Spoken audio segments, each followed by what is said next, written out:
हाय, good afternoon. सास, बहू और सेंसेक्स के आज के इस एपिसोड में आप सबका स्वागत है। आज हमारी मदद करने के लिए हेम सिक्योरिटीज की आस्था जैन जोड़ेंगे। आस्था, स्वागत है आपका। और आप लोग की स्क्रीन पे जरा please toll free number, WhatsApp number सबको दिखाइएगा, रीच आउट करिएगा। इस हफ्ते का पहला एपिसोड है सास, बहू, सेंसेक्स का।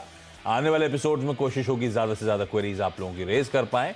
ज़्यादा बेहतर मेरे को ट्विटर पे भी आप रीच आउट करिएगा, तो कोशिश करूंगा जल्द से जल्द आपकी क्वेरीज इस प्रोग्राम में हम लोग इंक्लूड कर सकें। भारतीय बाजार स्क्रीन पर आएंगे, मंगलवार का दिन और थोड़ी सुस्ती के साथ कामकाज। 1/3% का दबाव है। 1/3% का दबाव कल के 1% के प्रेशर के ऊपर, ध्यान रखें, आज बनता है। और आज दिक्कत वाली बात है निफ्टी बैंक, जो 1.5% की कमजोरी के साथ इस समय कामकाज करता हुआ। निफ्टी बैंक दरअसल वो पॉकेट है जो सबसे ज्यादा दिक्कत बनाने का काम कर रही है। वैसे कंट्रीब्यूशन प्लेट जरा निफ्टी की दिखाइएगा आप लोग, तो HDFC bank, ICICI bank, SBI, axis bank जोड़ लीजिए, उसमें फाइनेंशियल्स, HDFC लिमिटेड, इनके अलावा एक वो हिंदुस्तान यूनिलीवर, वो देखिए आपकी स्क्रीन पे HUL आपको नजर आएगा। और दूसरा नॉन फाइनेंशियल्स में लार्सन एंड टूब्रो। ये कुछ लार्जली लेकिन बैंक्स और फाइनेंशियल्स का आज प्रेशर ज्यादा है और वहीं से थोड़ा सा मूड बिगड़ता हुआ आपको नजर आएगा। संभाल क्या रहा है बाजार को जब बैंक 1.5% नीचे है? निफ्टी क्यों सिर्फ 1/3% की कमजोरी के साथ कामकाज कर रहा है? क्योंकि heavy weights Reliance, Infosys, TCS, तो IT और रिलायंस दरअसल मदद करते हुए इस समय, इसीलिए काफी हद तक निफ्टी बैंक का वो अंडर परफॉर्मेंस, वो प्रेशर हम एडजस्ट कर पा रहे हैं। ये है अब तक की कहानी, ये है अब तक की तस्वीर। लेकिन कल जो मोमेंटम पे ब्रेक लगा था, उस पर फर्दर पॉज आपको इस समय आपकी स्क्रीन पे देखने को मिलेगा। आस्था, आप लोग हेम सिक्योरिटीज, गुड आफ्टरनून, आप लोग हेम सिक्योरिटीज पे कैसे अप्रोच कर रहे हो मार्केट्स को? अच्छा पुल बैक, हमने सॉलिड पुल बैक आता हुआ देखा लास्ट 8 ट्रेडिंग सेशंस। अब जो अटका है, अब आप लोग पुल बैक के बाद ये इस समय क्या कर रहे हो? वेट एंड वॉच है, थोड़ा कॉशियसली ट्रेड कर रहे हो या ऑल इन हो इस समय? गुड आफ्टरनून आशीष। देखा जाए तो मेरे हिसाब से अभी तो रुकना ही चाहिए, क्योंकि 17,000 पे मेरे हिसाब से काफी इंपॉर्टेंट एक सपोर्ट बना हुआ है। अगर उसके नीचे निफ्टी ब्रेक करता है तो थोड़ी सी दिक्कत आ सकती है, जो निफ्टी को फर्दर ड्राइव कर सकती है 16,900, 16,860 के लेवल के आसपास। तो मेरे हिसाब से आज के दिन एक बार मार्केट को क्लोजली वॉच करना चाहिए, क्योंकि कल का जो फॉल आया था वो इतना एक्सपेक्टेड नहीं था जिस तरह का फॉल आया था। तो उसके बाद एक आज वेट करना चाहिए। ऊपर में 17,100 के ऊपर अगर निफ्टी पार करने में सक्षम होता है, सफल होता है, तो मेरे हिसाब से वापस एक ऑप्टिमिज्म आएगा निफ्टी में। लेकिन अभी रुकने की सलाह रहेगी, 17,000 के लेवल को क्लोजली वॉच करने की सलाह रहेगी। 17,000 के लेवल्स को क्लोजली वॉच करिएगा। एक बार वो दिक्कत में आया, उसके नीचे स्लिप हुए तो शायद थोड़ा सा प्रेशर और एग्रवेट हो, प्रेशर बढ़ता हुआ नजर आए। लकीली आज के इंटरडे लोस उस लेवल के ऊपर ही नजर आएंगे आपको। 17,006 के थे, उन लो से तो हम इस समय कंफर्टेबली ऊपर 17,050, 17,060 के जोन्स पे कामकाज करते हुए, तो वो एक साइकोलॉजिकली इंपॉर्टेंट पोजीशन जो बिल्डअप हुई है, उस लिहाज से भी 17,000 का लेवल बेहद इंपॉर्टेंट। मेक और टेक, गिव और टेक 25 पॉइंट्स मान लीजिए, लेकिन वो मीनिंगफुली ब्रीच हुए तो दिक्कत बढ़ेगी। ठीक है, ये है मार्केट्स का व्यू। आज क्वेरीज के लिए हमें जाना है पुणे, हम जाएंगे UAE और फिर से पुणे की। आज तक पुणे से हैं और 2 क्वेरीज और पुणे से हैं। आज पुणे का ज्यादा डोमिनेंस है शो में। अच्छा, शुरुआत कर रहा हूं पुणे से ही। फिर भक्ति आपको आपकी स्क्रीन पे नजर आएंगी। भक्ति, हाय, गुड आफ्टरनून मैम। भक्ति जी, आप करते क्या हो और कब से शेयर बाजार में हो? थोड़ा सा बैकग्राउंड समझाओ आप। मैं एक्चुअली फ्रीलांसर हूँ, जिसका मतलब जिनका छोटा छोटा बिजनेस रहता है उनके अकाउंट हैंडल कर देते हैं। और तो मुझे 6 महीने हो गए। ओके, और ये पूना में ही करते हो आप फ्रीलांसिंग? या। और कितने टाइम से इक्विटी से जुड़े हो मैम, शेयर बाजार से? 6-7 महीने हो गए सर। ओके, और क्या अप्रोच है इक्विटीज को लेकर? आप स्टॉक्स अपने मन से खुद चुन रहे हो, कोई मदद कर रहा है और लेते हो तो लॉन्ग टर्म के लिए, या फिर खरीद फरोख्त चलता रहता है, ट्रेडिंग वेडिंग करने लगे हो आप? सर मैं तो ट्रेडिंग करती हूँ। अभी ये जब से आपका प्लेटफॉर्म मिला है ना, तब से मुझे बहुत अच्छा मतलब नॉलेज मिल गया। और तो अच्छा लग रहा है।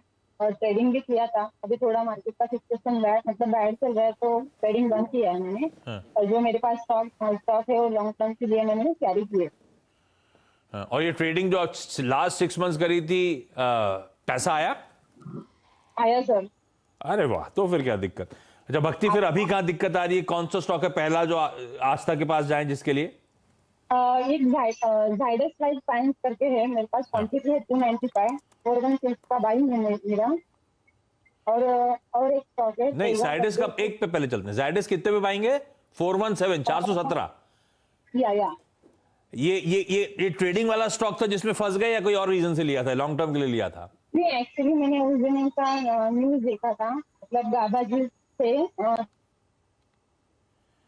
नहीं, मैं समझा नहीं, थोड़ी ऑडियो क्लियर नहीं आ रहा। आपने ट्रेडिंग के लिए लिया था, लेकिन ये गिर गया तो आपने रख लिया जब तक लॉस की भरपाई ना हो। Yes yes sir. तो भक्ति, हम जब ट्रेड करते हैं तो आप स्टॉप लॉस लगाते हो, और स्टॉक कैसे डिसाइड करते हो? जब खबर आती है उस स्टॉक पे ट्रेड ले लेते हो? नहीं सर, एक्चुअली वैसे भी होता है, कभी कभी उसका फंडामेंटल अच्छा रहेगा और आपका भी न्यूज आएगा ना, तो मैं ले लेती हूँ। जाइडस के फंडामेंटल अच्छे थे और न्यूज आई थी, दोनों रीजन थे, है ना? हाँ सर, हाँ सर। और दूसरा स्टॉक कौन सा बताया? जाइडस के लिए मैंने लिख लिया। अगला स्टॉक कौन सा है भक्ति आपके पास? दूसरा है तेगा इंडस्ट्री। एक्चुअली जिस दिन वो लॉन्च हुआ था उसी दिन मैंने ले लिया, तो उसमें भी मैं फंस गई। जिस दिन लॉन्च हुआ जिस दिन आईपीओ लिस्ट होने आया था, लिस्टिंग के दिन आपने खरीद लिया? हाँ सर। ओहो, और इसने तो 700, 750, पौने 800 तक के स्तर दिखाए थे, है ना? बहुत, हाँ सर। ओ, बिल्कुल टॉप पे फंसे आप, 760 के आसपास, 759 के जोन्स के आसपास। ठीक है, तेगा इंडस्ट्रीज दिक्कत में आ गए। सारे लिस्टिंग्स जो थी वो सब बिल्कुल कूल ऑफ होती हुई नजर आई। तेगा जिस दिन खुला था मेरे ख्याल से उसी दिन, जरा दिखाइएगा, 760, 770 के लेवल्स देखने को मिले थे, वहां से लगातार स्लिप हुआ था। और आई एम श्योर आस्था से जब बात होगी तब, आस्था जब आईपीओ की चर्चा हुई थी तब आस्था से भी बात हुई थी, तो आस्था जुड़ेंगी तो उनसे बातचीत होगी। आस्था का कुछ डिस्कनेक्शन हो रहा है, दिक्कत आ रही है कुछ, देखते हैं। अगर आस्था जुड़ गई तो ये दोनों क्वेरी से शुरुआत करेंगे, लेकिन इस समय थोड़ा सा प्रेशर और माउंट हो रहा है। निफ्टी बैंक अब 580, 600 पॉइंट के आसपास ही कमजोरी के साथ। निफ्टी बैंक दिखाइए डायरेक्टर साहब प्लीज स्क्रीन पे। इस समय 35,430 के लेवल्स पे निफ्टी बैंक मूव करिए क्विकली। 35,430 के लेवल्स पर निफ्टी बैंक इस समय आपको ट्रेड करता हुआ नजर आएगा। नहीं, आप तो फिर तेगा दिखा रहे हैं, आप निफ्टी बैंक की जगह तेगा ही दिखाए जा रहे हैं। प्यार आ गया आपको तेगा पे, क्या होगा डायरेक्टर साहब? हाँ ठीक है, चलिए। आस्था जुड़ गई है, डायरेक्टर साहब निफ्टी बैंक दिखाना नहीं चाहते, शायद दबाव ज्यादा आ गया उनके हिसाब से। आस्था, दो स्टॉक्स हैं जिनकी चर्चा हुई, भक्ति ने लिए। पहला तो जाइडस लाइफ, इन्होंने ट्रेडिंग के लिए लिया था, लिया 417 पे। इनके हिसाब से फंडामेंटल्स अच्छे थे और उस दिन खबर आई थी जब इन्होंने लिया। जाइडस लाइफ सुनने में तो सब ठीक ही लगता है, पर किसी भी अच्छी खबर पे टिकता नहीं है स्टॉक। इनकी 417 की बाइंग भी 360 पे आके खड़ी हो गई है। ये आप लोग कैसे अप्रोच कर रहे हो? कंपनी में सब कुछ अच्छा, वो वैक्सीनेशन की न्यूज, यूएसएफडी अप्रूवल सब होता चला गया, लेकिन ये स्टॉक साल के लोज के आसपास ट्रेड कर रहा है। क्या करूं अगर मेरी ट्रेडिंग पोजीशन फंसी हुई है तो? जी बिल्कुल, सबसे पहले तो आशीष क्षमा चाहती हूँ, आज थोड़ा सा टेक्निकल दिक्कत हुआ। देखा जाए तो देखिए, जाइडस लाइफ की हम बात करें तो आपने खुद में ही बताया कि ये अभी साल के लोज पे चल रहा है, और चार्ट्स पे जब साल के लोज बनते हैं तो वो अपने आप में दर्शा देते हैं कि स्टॉक में कहीं ना कहीं तो कमजोरी है फंडामेंटली भी। अब अगर हम इनकी क्वेरी की बात करें, मेरे हिसाब से जो मैं यहाँ पे अभी जाइडस लाइफ के चार्ट्स देख रही हूँ, मेरे हिसाब से थोड़ी सी वीकनेस और ज्यादा इस काउंटर पे आ सकती है, लेकिन अभी ये थोड़ा सा रुक जाए, एग्जिट करना है। अगर ये स्टॉक 330 के आसपास या बंद कर देता है तो फिर एग्जिट करें। मेरे हिसाब से तब एक कन्विक्शन आ जाएगा कि स्टॉक और ज्यादा यहाँ से गिरावट के रुख पकड़ेगा, तो अभी एक बार तो रुक जाए, स्टॉप लॉस लगा लें 330 का, होल्ड करें। फिर से अगर तेजी लौटी तो हो सकता है वापस से 420, 440 के स्तर देखने को मिले, लेकिन किसी भी वजह से अगर 330 के नीचे बंद होता है तो मैं एग्जिट करने की सलाह दूंगी। और फिर ये चाहे तो एक हिंडाल्को को खरीद लें लॉन्ग टर्म के लिए, तो मेरे हिसाब से नुकसान की भरपाई होती हुई नजर आएगी, जो जाइडस वेलनेस में एग्जिट करने से इनको मिले होगी। ठीक है। अच्छा, दूसरा स्टॉक वो जो आपको याद होगा आईपीओ आया था तेगा इंडस्ट्रीज का, वो स्टॉक 760 तक के लेवल तक आस्था गया था, 760, 770 के। तो मैम ने वो 759 के लेवल्स पे खरीद लिया, एकदम टॉप पे लिस्टिंग के दिन खरीदा। और ये स्टॉक कहां वो 760 के लेवल्स दिखा रहा था उस दिन, और कहां आके आज इस समय 470 के नीचे स्लिप होता हुआ नजर आ रहा है। क्या करें? उस दिन आईपीओ के यूफोरिया के बीच में, लिस्टिंग के यूफोरिया के बीच में ले तो लिया, लेकिन बहुत ज्यादा नुकसान हो रहा है। देखिए आशीष, इसमें एक फंडामेंटल्स में मैं बताऊंगी, क्योंकि टेक्निकल तो हमारे पास लिमिटेड है, क्योंकि हाँ, आईपीओ की ये लिस्टिंग है। ट्रू। देखा जाए तो इस स्टॉक में अभी कंपनी मार झेल रही है, जिस तरह से इनपुट कॉस्ट बढ़ी है तो वहां पे इनको मार झेलनी पड़ रही है, और दूसरी तरफ लॉजिस्टिक कॉस्ट भी कंपनी की बहुत बड़ी है। और जब कंपनी ने बातचीत में ये बताया कि आने वाले 2-3 क्वार्टर्स तक उन्हें लग रहा है कि ये कॉस्ट एलिवेटेड रहेगी, तो यहाँ पे ये मान के चलना पड़ेगा कि 2-3 क्वार्टर यानी कि मिनिमम 6 महीने तो इनको रुकना ही पड़ेगा, ये देखने के लिए कि कंपनी आगे कैसा परफॉर्म करती है। और अभी जिस तरह के सर्कमस्टांसेस बन रहे हैं, मुझे लगता है ये कॉस्ट एलिवेटेड रहने ही वाली है, रशिया यूक्रेन में ये जो युद्ध हो रहा है उसकी वजह से। तो मेरे हिसाब से 2-3 क्वार्टर तक इनको यहाँ पे रुकना चाहिए। अब अगर मैं टेक्निकली बात करूं तो टेक्निकली देखा जाए तो एक इंपॉर्टेंट लेवल है 475 का, तो माफ कीजिए 395 का। अगर 395 के नीचे ये किसी जब भी बंद हो तो इसमें भी मैं एग्जिट करने की सलाह दूंगी, क्योंकि तब इसमें से ये एक तस्वीर क्लियर होगी कि शायद स्टॉक में और ज्यादा प्रॉब्लम हमें देखने को मिल सकती है। तो 395 का अभी स्टॉप लॉस लगाएं। अगर उसके नीचे ये बंद करता है तो मैं तो वहां से भी निकलने की सलाह दूंगी। और दोनों ही स्टॉक में राय रहेगी कि अगर स्टॉप लॉस ट्रिगर होते हैं तो बेटर रहेगा निकले। और दूसरी तरफ आने वाले समय में मेटल तेजी में रहने वाला है, तो वहां पे जिस तरह से हिंडाल्को अच्छा लगता है तो वो खरीदारी की जा सकती है। दूसरी तरफ आईसीआईसीआई बैंक या इन्फोसिस भी लिया जा सकता है और एलएनटी भी लिया जा सकता है। तो इनमें से कहीं पे भी रुक बनाइए, और एग्जिट करने से जो नुकसान होगा वो उसको ये पार्शियली फुलफिल करते हुए नजर आएंगे लॉसेस को। ठीक बात। तो एग्जिट करना पड़ा तो ये बेहतर स्टॉक्स हैं, जिससे काफी हद तक लॉसेस की शायद फंडामेंटली स्ट्रॉन्ग स्टॉक्स के साथ, बढ़िया निफ्टी की कंपनीज के साथ रिकवरी हो सकती है। पुणे से ही मंगला कतरिया आपको आपकी स्क्रीन पे नजर आएंगी। Mangala ma'am, hi, good afternoon ma'am. Mangala ma'am, आप क्या करते हो, कब से शेयर बाजार से जुड़े हो मैम? मैं हाउसवाइफ हूँ और मैं अभी अभी नए नए जुड़ी हूँ, मुझे कुछ इतना नॉलेज नहीं है उस बात का, मुझे सीखना है इसलिए मैं इनसे जुड़ी हूँ। क्यों पसंद आया, क्यों सीखना है, क्या ट्रिगर बना, शेयर बाजार क्यों अच्छा लगा? 30-40 साल से कर रहे हैं शेयर मार्केट में कौन? लेकिन हस्बैंड कर रहे हैं? को करने की, हाँ 30-40 साल से कर रहे हैं तो हस्बैंड ने कुछ बताया नहीं, आपने उनसे सीखने की कोशिश नहीं करी? नहीं, वो नहीं बताते बराबर, इसीलिए तो फिर आपसे सीखने की कोशिश कर रही हूँ। वो बराबर नहीं बता रहे या फिर बताने की कोशिश करते हैं और आप दोनों के बीच में कुछ गैप आता है, समझ नहीं पाते, या वो बताना ही नहीं चाहते आपको? नहीं, वो बोल रहे हैं टीवी लगाओ और जो बोलते हैं वो लिख लिख के लो और आप सीखो, लेकिन इतना हो नहीं रहा मुझसे, इसीलिए मैं आपसे बोल रही हूँ कैसे सीखना है। आस्था अपने घर का एड्रेस दे दीजिए भाई, मैं अब इस शो में तो सिखवा नहीं सकता।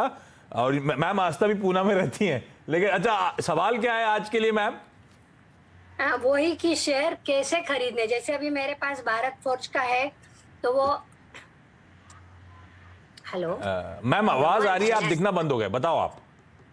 हाँ, तो मेरे पास भारत फोर्ज के 4000 शेयर्स है, तो क्या करूं, रखूं या निकाल दूं? और रिलायंस पेट्रोलियम के है 15 शेयर्स है। भारत फोर्ज के 4000 शेयर्स, ये हस्बैंड ने लिए हुए हैं कि आपने लिए हैं? नहीं नहीं, मेरे पिताजी के मुझे उन्होंने दिए हुए। आप लोग बहुत सालों से पूना में ही रह रहे हो क्या? नहीं, मैं तो ऐसे 42 साल हो गए, शादी के बाद पूना में आई, पहले अहमदनगर में थी। हाँ मुझे लगा भारत फौज पूना की है ना आस्था, वो क्या है पीछे, कोरेगांव के पीछे कौन सा इलाका है, मुंडवा के पास की है ना, कल्याणी नगर, वहां की भारत फोर्ज। तो 4000 शेयर, अच्छा ये फिर बहुत पुरानी खरीद है, 4000 शेयर्स हैं आस्था मैम। जब भाई अब भाव में किस भाव मिले और सब तो मतलब चीज हो गई, क्योंकि बहुत पुरानी बाइंग है, इनके डैड की तरफ से इनको दिए गए भारत फोर्ज के शेयर्स। भारत फोर्ज का लॉन्ग टर्म आउटलुक अच्छा है क्या? इस तरह की बाइंग में मैं प्रॉफिट बुक करूं या रखे रहूं? अच्छा मैम, आपको कोई रकम की जरूरत है क्या मंगला मैम? ऐसी कोई रिक्वायरमेंट नहीं है या है? नहीं नहीं, वैसी रिक्वायरमेंट नहीं है सर, लेकिन मैं इसलिए पूछ रही कि पिछले साल भर से उसमें अप डाउन ही चल रहा है ना, तो क्या करूं? ये बात तो सही है, पिछले साल भर से कुछ करके नहीं दिया भारत फौज ने, बस आप आई हो आज तो 1.5% चल जरूर गया है आज के दिन, अदरवाइज तो कंसोलिडेशन में चला गया है। आस्था क्या करें भाई?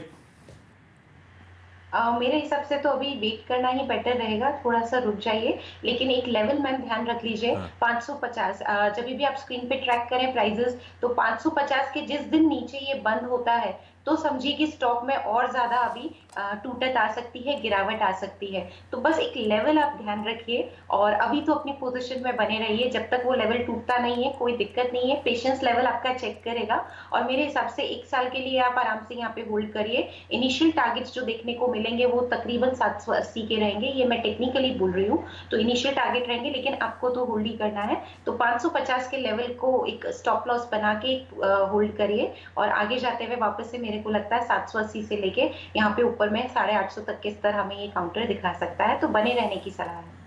850 तक के स्तर दिखा सकता है, तो 4000 शेयर्स और 850 के स्तर। तो भैया अभी 27 लाख का माल है जो 34 लाख का हो सकता है। मंगला मैम, पार्टी बनती है।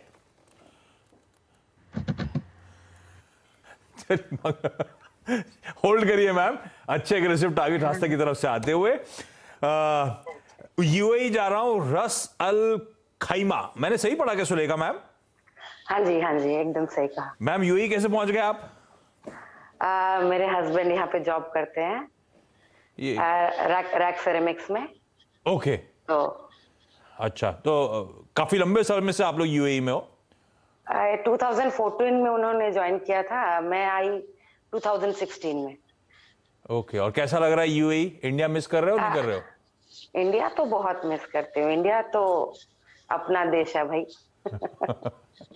अच्छा, तो फिर यूएई में बैठ के इंडियन इक्विटी मार्केट ट्रैक कर रहे हो आप, वहां से एक्टिवली ट्रेड करते हो, ऐसा है क्या? राइट, एक्चुअली क्या है, सीएनबीसी आवाज मेरी फैमिली बन गई है। लाइक सुबह मैं न देखूं तो मुझे चैन नहीं पड़ता है, तुझे ना देखूं तो चैन मुझे आता नहीं है। तो कई बार हस्बैंड से झगड़ा भी रहता है कि यार तुम सुबह पहले सीएनबीसी, हम बोले यार मेरे को अच्छा लगता है, मेरी फैमिली बन गई है, तो I can not stay without CNBC. अरे वाह, सबको सुन के अच्छा और लग रहा है आप न्यूज़ लोग रूम में। राइट, और आप लोग सब like Ashish ji, you, Veeru ji, Gaba ji, Shail sir, all have become my family. Oh great, good to hear those words ma'am. Sulekha ma'am, अभी दिक्कत कहाँ आ रही है? आज तक कौन सा स्टॉक से शुरुआत करें? शुरुआत क्या करें? एक कौन सा स्टॉक है जो सबसे ज्यादा अभी तो आपको क्या बताऊं आशीष जी, दिक्कत ही दिक्कत है। क्या हो गया? अभी तो मतलब जो ये वॉर छिड़ी हुई है इसके कारण तो मेरे तो सारे शेयर्स गए हैं हाँ। नीचे। लुपिन में 9 महीने से फंसी हुई हूँ।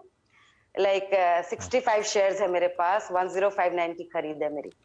ल्यूपिन 1059 की खरीद, और ये लॉन्ग टर्म लिया था हमने मैम या ट्रेडिंग का मन था? Long term. ठीक है। अच्छा, आज तक कैसे ल्यूपिन कैसे देखते हो आप? फार्मास्यूटिकल स्पेस रह रहे कि अब तेजी दिखाना शुरू कर रही है इनकी, लेकिन बाइंग ऊपर की है, 1050 1060 के जोन्स के आसपास स्टॉक 750 पे चल रहा है। क्या करूं, जाएगा क्या ऊपर और कब तक? बेसिकली देखा जाए तो लुपिन के फंडामेंटल्स ठीक ठाक हैं यहाँ पे, क्योंकि कंपनी ने यहाँ पे 3 ANDAs के इनके जो 3 ANDAs की फाइलिंग थी उसको अप्रूवल मिल गया है यूएस FDA के द्वारा, और मेरे हिसाब से आगे चलते हुए कॉस्ट ऑप्टिमाइजेशन स्ट्रेटेजीज भी अडॉप्ट कर रहे हैं जिसका फायदा होगा। लेकिन अभी सबसे बड़ा जो दिक्कत लग रहा है वो यही है कि अगर ये वॉर का सिचुएशन और ज्यादा एक्सटेंड हुआ तो ये जो रॉ मटेरियल की कॉस्ट है यहाँ पे मुझे लगता है ओवरऑल सब जगह हमें प्रेशर देखने को मिलेगा, और वो किस तरह से फाइनेंशियल्स को अफेक्ट करेगा ये देखने वाली बात है।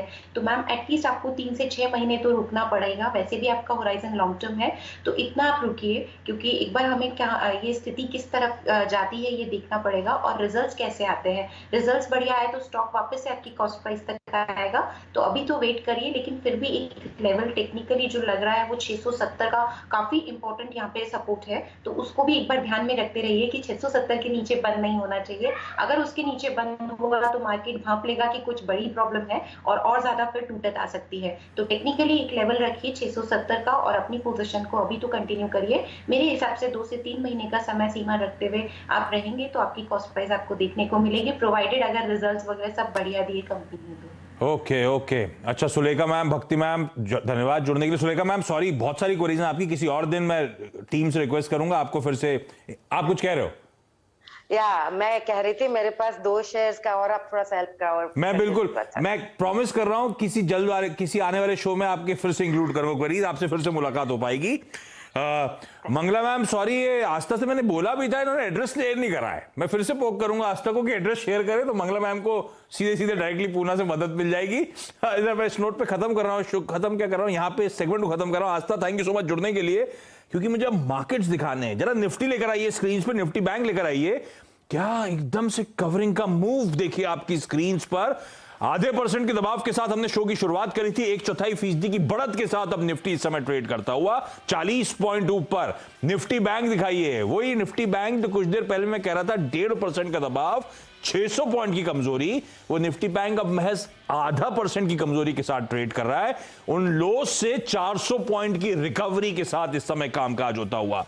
क्या क्या रिकवर कर रहा है, इंट्राडे चार्ट दिखाइए। IndusInd bank, axis bank, Bajaj finance, Kotak Mahindra bank, देखिए क्या बढ़िया रिकवरी आ रही है सारे स्टॉक्स में। दिखाइए आईसीआईसीआई बैंक, एचडीएफसी बैंक, जो वेटेज सबसे ज्यादा इंपॉर्टेंट है, बहुत सॉलिड रिकवरी तमाम स्टॉक्स में आती हुई इस समय आपको नजर आएगी। बैंक्स और फाइनेंशियल्स की रिकवरी है, जो निफ्टी अब आपको हरे निशान में 1/4% बढ़त के साथ कामकाज करता हुआ नजर आएगा। क्विकली छोटा सा ब्रेक के उस पार एक क्विक मार्केट अपडेट।